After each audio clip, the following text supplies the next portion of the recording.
மின்சார கட்டணம் 3 முறை இன்றைக்கு ஸ்டாலின் அரசிலே உயர்த்தப்பட்டிருக்கிறது. சொத்து வரி 100% வரை இன்றைக்கு உயர்த்தப்பட்டிருக்கிறது. ஆவினிலே பால் பொருட்களினுடைய விலை 6 முறை இன்றைக்கு உயர்த்தப்பட்டிருக்கிறது. பிள்ளைகளுடைய பாட புத்தகத்தின் விலை 40% இன்றைக்கு உயர்த்தப்பட்டிருக்கிறது. சாலை வரி 15% இன்றைக்கு உயர்த்தப்பட்டிருக்கிறது. அது மட்டுமல்லாமல் குழாய் வரி, குடிநீர் வரி என்று அடுத்தடுத்த வரிகளை அவர்கள் போடுகின்றார்கள். முத்திரை தாளுக்கான கட்டணம் 2 மடங்கு உயர்த்தப்பட்டிருக்கிறது. அதேபோல நில வழிகாட்டு மதிப்பு 2 மடங்கு உயர்ந்திருக்கிறது. கட்டிட வரைபட அனுமதி 2 மடங்கு இன்றைக்கு உயர்ந்திருக்கிறது.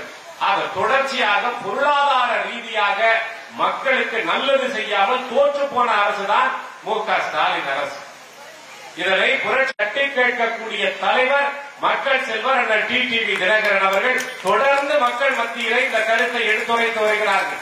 சரி, பொருளாதார ரீதியில் தான் மக்களுக்கு இவ்வளவு சுமை சொன்னா மக்களை பாதுகாக்கக்கூடிய அந்த வழிமுறையிலே திராவிட முன்னேற்ற கழகத்தினுடைய நிலை என்ன? கொலை, கொள்ளை, கற்பழிப்பு, சங்கிலி பறிப்பு சம்பவங்கள் தமிழ்நாட்டிலே தொடர்ந்து நடந்து கொண்டிருக்கிறது. குறிப்பாக பெண்களுக்கு எதிரான பாலியல் வன்கொடுமை என்பது திராவிட முன்னேற்ற கழக அரசு அமைந்ததிலிருந்து அதிகரித்திருக்கிறதா இல்லையா?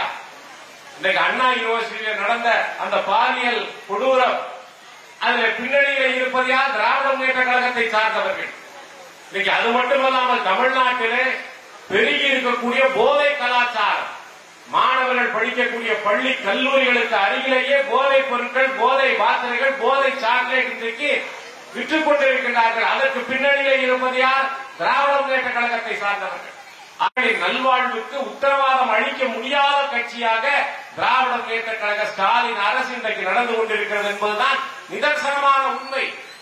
இன்றைக்கு பேசியவர்கள் எல்லாம் எடுத்து சொன்னார்கள். புரட்சி தலைவி அம்மா அவர்களின் வழியிலே அவர் மக்களுக்கு என்ன நல்லதையெல்லாம் செய்தார்களோ அதை செய்வதற்கு ஆயத்தமாக இருக்கக்கூடிய ஒரு படை மக்கள் செல்வர் அண்ணன் டிடிவி அவர்களுடைய அம்மா மக்கள் முன்னேற்ற கழகம் என்பதை நான் இங்கே பதிவு செய்ய விரும்புகின்றேன்.